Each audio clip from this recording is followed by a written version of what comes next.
আসসালামু আলাইকুম বিয়াস, আশা করি এরকম আছেন, সবাই ভালো আছেন। তো আমার মালিকের বাসায় কিছু খাওয়ানোর নিয়ে অর্ডার দিচ্ছে এইগুলো। তো মার্কেটে আসে হবে, এই যে ফল ফ্রুট কিনলাম। তো এখন কিনা শেষ, তো হিসাব করবো। হিসাব করার পরে গাড়িতে যাবো আবার, যাবার গাড়িতে যাইতেছি। সামানগুলো উঠাইলাম, আবার গাড়ি স্টার্ট দেবো।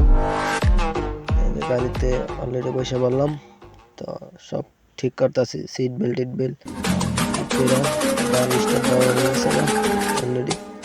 তো এখন ব্যাক গিয়ারে পিছে যাব। এই যে তো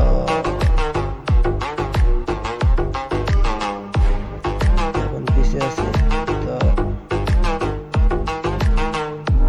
গাড়িটা ঘুরা টান আছে আপনার 80।